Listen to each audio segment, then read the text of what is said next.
Good evening and welcome to NTD News. I'm Stephanie Cox. Here are today's top stories.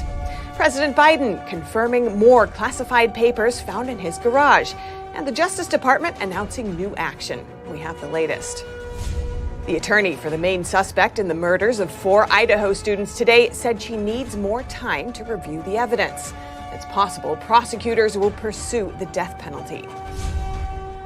More pay for nurses at 2 major New York City hospitals. The nurses' strike ended today after the union and the hospitals came to an agreement. A California city is the first to require liability insurance for gun owners, while critics argue it violates Second Amendment rights.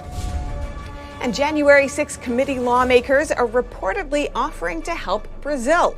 The country is investigating violent protests that damaged 3 federal buildings.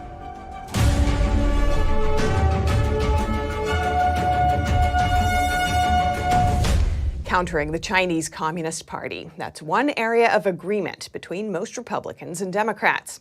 And today, the House bans oil reserve exports from being sent to any entity owned or controlled by the CCP. NTD's Melina Wisecup has more from Capitol Hill. America's emergency oil stockpile sits at its lowest level since the 1980s. In a bid to lower gas prices, President Biden launched a plan to release 180 million barrels, some of them sold to Unipec, a company under the authority of the Chinese Communist Party-owned Sinopec. China now controls the world's largest government-controlled stockpile of oil, with almost 1 billion barrels, at the expense of American taxpayers and our energy security. Aimed at prohibiting the Department of Energy from doing this in the future, the U.S. House of Representatives passed a bill on a vote of 331 to 97. All Republicans and most Democrats supported it. Those who opposed it argued that the GOP bears responsibility for exports to China. You know, America should not be exporting our crude oil exports to an adversary. And that was our national policy for 40 years, until a Republican-controlled Congress authorized sending American crude oil abroad in 2015. Opposing Democrats called for a broader bill that would ban emergency oil sales to China, North Korea, Iran, and other U.S.-sanctioned countries. Now this bill is headed over to the Senate, where its fate is unclear, but I wouldn't rule out the possibility of it passing the Senate during this Congress. That's because of the bipartisan nature of this type of bill, although Senate Leader Chuck Schumer would need to see this as a priority to bring it to the floor for a vote. Now going back to the House's actions on China so far. So this week they've taken 2 actions with regards to China. Earlier this week they created that bipartisan select committee on China, where they'll be looking at the United States' strategic response to the Chinese regime. We asked Speaker McCarthy what other actions or priorities they have with regards to how to handle China or its influence here in the U.S. Here's what he told me. Because many times we don't speak with one voice from America. What I am trying to accomplish is get members on both sides of the aisle from all different perspectives, not just from a militarily, from financial, from agriculture and others, to bring those jobs back to America, to make sure China's not with inside America buying our farmland and others. And Speaker McCarthy did add that he has been in discussion with the Democrat leader Hakeem Jeffries on this issue, so it's clear China will be one of very few areas that will see some bipartisan cooperation over the next 2 years. Reporting in Washington, D.C., Melina Wisecup, NTD News. And in Florida, Governor Ron DeSantis is looking to ban Chinese entities from purchasing property in the state, citing economic and security risks posed by China's communist regime. NTD's Danya Monahan has that story. We do not need to have CCP influence in Florida's economy. The remarks follow warnings from security experts and lawmakers that the Chinese Communist Party, or CCP, is seeking to purchase strategic parcels of land throughout the United States. Security experts believe the CCP intends to conduct espionage or otherwise sabotage U.S. national security interests from them. We don't want to have holdings by hostile nations. And so if you look at the Chinese Communist Party, they've been very active throughout the Western Hemisphere in gobbling up land. Chinese investors purchased more than $6 billion in U.S. real estate between March 2021 and March 2022. DeSantis says keeping the CCP from buying farmland is a positive step, for which he has proposed legislation, but believes more can be done. Yeah, no farmland, but why would you want them buying residential developments or things like that? But he says it won't be the CCP directly signing contracts, so legislation has to be structured to effectively police it and prevent the use of holding companies and other devices. DeSantis expressed that Florida has already been active in keeping out the influence of the CCP, mentioning how the Sunshine State banned Confucius Institutes. They have used those Confucius Institutes across the country to basically bring propaganda into our universities, as if our universities don't have enough problems already. He says Florida has also taken steps to limit the CCP's ability to fund research in Florida universities. Though outrage over the issue has been widespread in recent months, there have been relatively few concrete actions taken to curb the flow of U.S. land to CCP-aligned organizations. Representative Elise Stefanik of New York and Rick Crawford of Arkansas introduced legislation to improve national security by preventing foreign adversaries from taking any ownership or control of the United States agricultural industry. While Washington Congressman Dan Newhouse introduced legislation in November that would prohibit foreign nationals associated with the CCP from buying any farmland, DeSantis concluded his remarks emphasizing the necessity of disentangling the U.S. economy from China going forward. Daniel Monahan, NTD News. President Biden today confirming that more classified papers were found at another location. And the DOJ is tapping a special counsel to investigate the matter. NTD's Iris Tao has more from the White House. A second batch of classified materials now confirmed by President Biden. They discovered a small number of documents of classified markings in storage areas and file cabinets in my home and my personal library. In the exact location, a locked garage next to his Corvette. By the way, my Corvette's in a locked garage, okay? So it's not like you're sitting out in the street. But at any rate, was in a locked garage. Yes, as well as my Corvette. While Biden emphasized that it's the locked garage, the House Speaker says the documents were out in the open. Not once, but now we're finding in two different locations classified information just out there in the open. I think Congress has to investigate this. The top House Democrat defending the president. Believe that he's doing everything to take the appropriate steps to determine what happened. And the White House today would not say if it thinks the garage is a safe location. You see garage is an appropriate place to store classified material? I'm not going to go into what he thinks or how he feels about what is currently happening. The press secretary did say, though, that President Biden has been kept informed by his counsel throughout. But she still wouldn't answer why it took months for the public to be informed. And the Justice Department today tapping former Trump-appointed U.S. Attorney Robert Hur as the special counsel to investigate Biden's documents case. The extraordinary circumstances here require the appointment of a special counsel for this matter. The White House says a search for documents was completed last night. But the DOJ says Biden's lawyers found another document just this morning at his Delaware home. And House Republicans say the appointment of a special counsel today will not stop their own panel from investigating Biden's handling of classified documents. Reporting from the White House, Iris Tao, NTD News. And former President Trump chimed in on Truth Social earlier today, writing, quote, Merrick Garland has to immediately end special counsel investigation into anything related to me because I did everything right, and appoint a special counsel to investigate Joe Biden, who hates Biden as much as Jack Smith hates me. Trump is currently under investigation over classified documents found at his Mar-a-Lago residence, which was raided by the FBI in August last year. Republicans have decried the apparent double standard applied to the two cases, while Democrats argue that the cases are different in nature, with some lawmakers even suggesting the Biden documents could have been planted. Meanwhile, the Penn Biden Center and the University of Pennsylvania's influx of donations from China are increasingly the subject of interest. NTD's Daniel Monahan has more on that.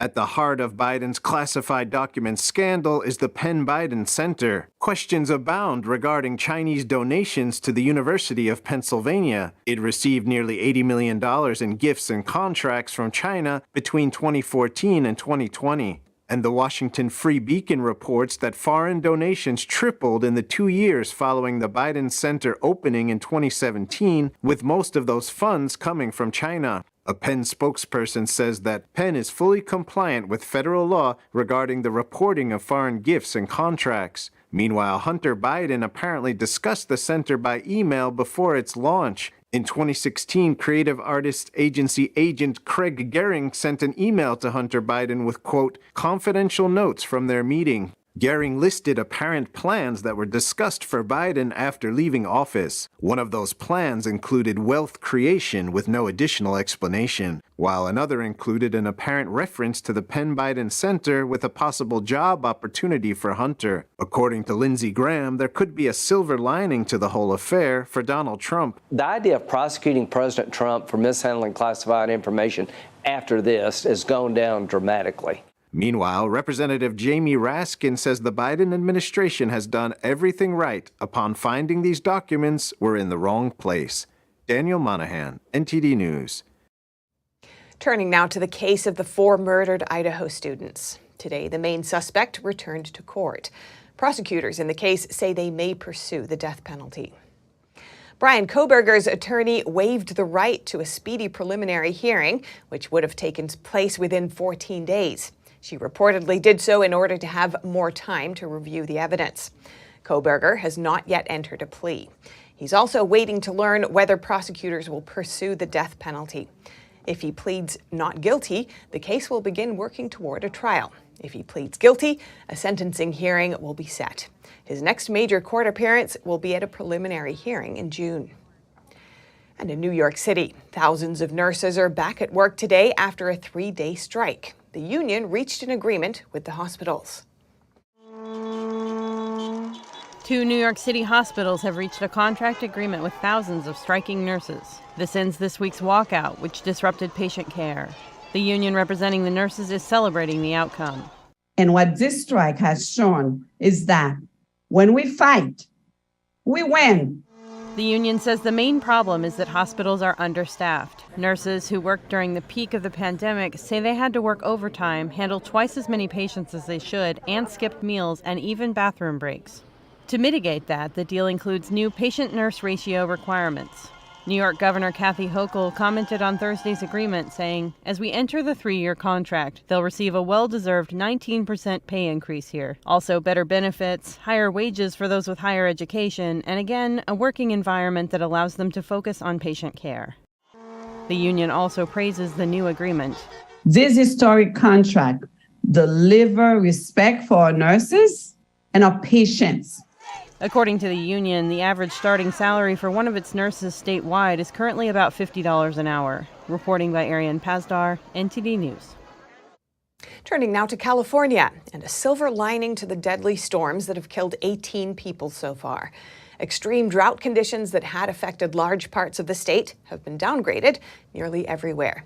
In Los Angeles, weather officials say they've captured enough stormwater to serve thousands of households across the county. 10.6 billion gallons of water, to be exact. That could fill 16,000 Olympic-sized swimming pools. And there's more coming. Another storm is expected to hit in mid-January. But even with the excessive rainfall, the state's drought emergency order will remain in place. And staying in the Golden State, if you live in San Jose and you own a gun, you will now need liability insurance. It's the first city in the U.S. to introduce the measure. NTD's Eileen Eng has that story. San Jose gun owners are required to carry firearm liability insurance starting this year. It's the first city in the U.S. to do so and is similar to auto insurance. The liability insurance would cover losses or damages resulting from any negligent or accidental use of the firearm, including death, injury, or property damage. If a gun is stolen or lost, the owner of the firearm would be considered liable until the theft or loss is reported to authorities. The ordinance was first proposed in January 2022 in an effort to have more gun control. It came after the May 26, 2021 mass shooting at the Santa Clara Valley Transportation Authority rail yard that left 9 people dead. Those who don't insure their weapons would be fined. Critics have long debated gun control laws. In Illinois, Edwards County Sheriff Darby Bowe posted a statement on Facebook after HB 5471, which bans assault weapons and high-capacity magazines, was passed. It states that his duty is to protect the rights of citizens, which includes the Second Amendment's right to bear arms. Therefore, they will not be checking to ensure that lawful gun owners register their weapons with the state, nor will they be arresting or housing individuals that have been charged solely for non-compliance of this act. And on Wednesday, the Supreme Court allowed New York to keep their gun control law amidst a legal challenge. The law was enacted after the court ruled in favor that the Constitution provides a right to carry a gun outside the home last June. Meanwhile, Florida officials have put forward a proposal to ban the tracking of gun sales. They argue that the collection of data by state financial institutions violates the Second Amendment. That's after major credit card companies adopted new tracking codes that can be used to identify firearm and ammunition purchases. And remember, if you have any news tips or feedback for our show, you can email us at eveningnews@ntd.com. Coming up, a Brazilian reporter gives NTD's Arlene Richards an update on recent protests that breached federal buildings. And in the world of sports media, a prominent reporter fights back after being fired for refusing the COVID vaccine. NTD's Dave Martin brings us the story when we return.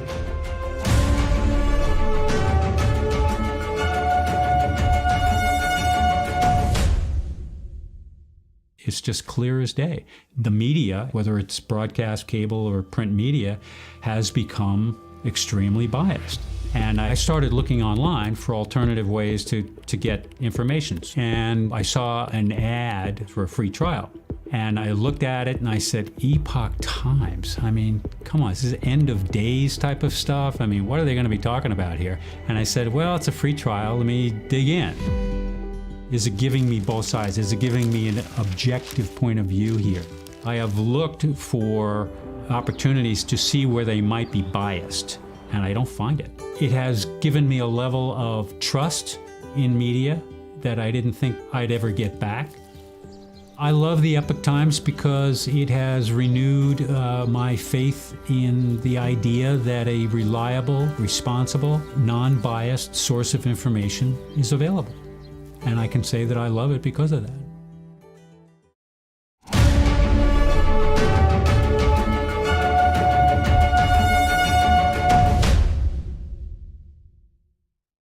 U.S. and Brazilian lawmakers seem to be discussing how to cooperate in Brazil's investigation of recent protests. Meanwhile, local authorities have been granted additional powers to limit future protests. NTD's Arlene Richards has more. More than 70 federal lawmakers in Brazil and the U.S. signed a joint statement on Wednesday condemning what they called political violence in Brazil and Washington. Reuters reports the two countries have begun cooperating on Brazil's investigation of a series of protests that breached government buildings there on Sunday. The report says sources familiar with the discussions spoke to them exclusively. The sources said Representative Benny Thompson, who chaired the recently dissolved House committee on January 6th, is one of the lawmakers discussing collaboration. NTD hasn't verified the Reuters report. Thompson said in a statement that the January 6th investigation and report is a model for similar investigations.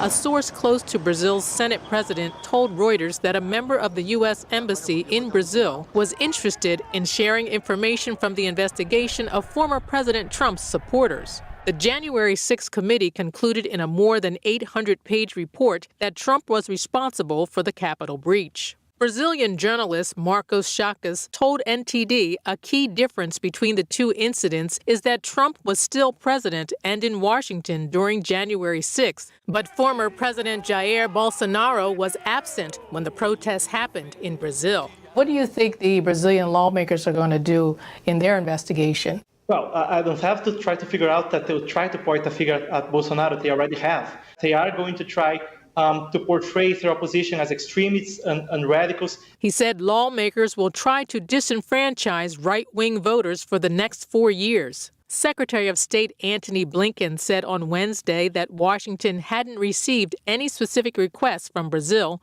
regarding the recent violence, but it would respond expeditiously if asked. Meanwhile, also on Wednesday, the Supreme Court in Brazil gave local authorities additional powers to control anti-government protests. Authorities are expecting more turmoil after the Sunday protests that resulted in significant damage to 3 government buildings. Schottges said the Supreme Court could be acting beyond its powers. People are scared nationwide to say anything. They're scared nationwide to do anything because it seems the rules of the game are not clear anymore and they're acting at will. That's a feeling I've heard many express. He said one justice ordered that protesters be arrested. There were a lot of families there, the elderly, children. All of those people, police received orders to arrest them as criminals committing crimes on the spot.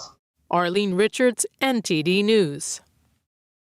And we'll keep you updated as that story progresses. Now over to sports news. Here's NTD's Dave Martin with today's top stories.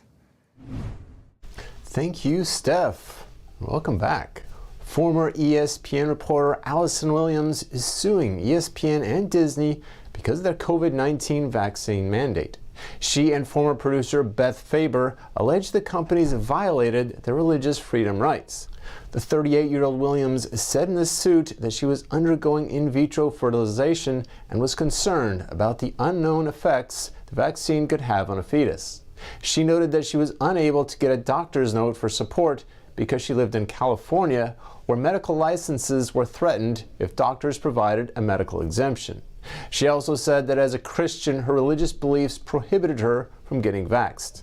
Williams, who's now at Fox Sports, offered to test regularly, wear a mask, and work remotely or in person.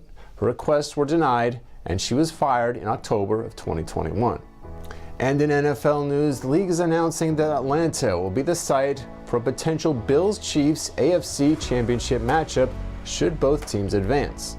The neutral site scenarios were announced last week after the Bills-Bengals game was canceled, which had major playoff seeding implications. Both teams won last weekend, but with Buffalo owning the head-to-head tiebreaker, yet still sitting a win behind Kansas City because of the canceled game, the NFL didn't want to give either team the home field advantage. The AFC title game is set for January 29. And for your sports viewing schedule tonight, the NBA has 6 games on tap featuring a Nets-Celtics clash between the top 2 teams in the Eastern Conference. Brooklyn, however, will be without All-Star Kevin Durant, who has a sprained MCL. And finally, for you hockey fans, the NHL has a dozen games on for tonight, including the Boston Bruins, who have the league's best record by a ways, hosting the Seattle Kraken. And that's it for the sports news. Back to you, Steph. Thanks, Dave. And finally, a new wellness trend. With the stresses and strains of modern life, California's health conscious are turning to a mindfulness class where they bathe in sound. Sound therapy is making waves. Sound waves, that is.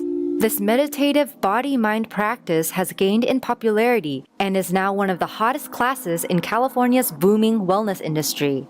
In West Hollywood, chiropractor Ken Best runs a clinic called Many Levels Healing. He aims to create particular frequencies of sound to induce a fully relaxed state. There are a lot of people today, because of the pandemic, everything else that we've been going through, have had such difficulty dealing with the stressors in their life and causing anxiety and brain fog, and so they can't think clearly. And we find that the sound baths really help them focus, gain back that collective thought that they're trying to get to, and also relieve their anxiety at the same time. Just as people might immerse themselves in a water bath, people here can immerse themselves in the resonant sound created by singing bowls and gongs. Best believes that when the mind and body relax, heart rate and blood pressure decrease, and a deep state of clarity begins. I really think that this would be a great help for humanity because a lot of people, they don't stop and they just keep going and living life day to day, and giving yourself time to actually reflect and allowing yourself to surface all the struggles that you are going, and not just the struggles, the good things as well. Giving yourself that time is actually pretty beneficial for you. Best also uses Native American drums used for tribal spiritual rituals. A Tibetan bell and scepter are instruments for Tibetan Buddhist ritual recitation. I find that the sound energy that happens through you makes me feel very grounded and centered, and kind of like anything that will come at me in life, I am ready to face it and very focused. Similarly, at Artha Wellness Studio in West Hollywood, Jennifer Elliott also runs a sound bath session. Pretty much we're bringing a lot of the old ancient healing remedies to the modern world. Elliott also uses a variety of instruments, such as handmade Tibetan singing bowls and gongs.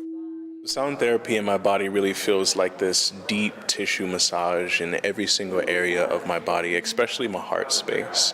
I've been going through a lot, and when I get down on my mat and allow the singing bowls to move into me, it feels like this deep, powerful wave of relaxation from the crown of my head all the way down to the tips of my toes. According to data cited in the U.S. Preventive Services Task Force screening recommendations, anxiety disorders affect 40% of U.S. women at some point in their lives and more than 1 in 4 men. And that's all for today's news. Thanks for tuning in. I'm Stephanie Cox. Have a great night.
Thanks for watching us on YouTube. Did you know YouTube only keeps selective videos on its platform? So if you want to make sure you get the full picture, just subscribe to our newsletter. Go to newsletter.ntd.com and sign up. It's free.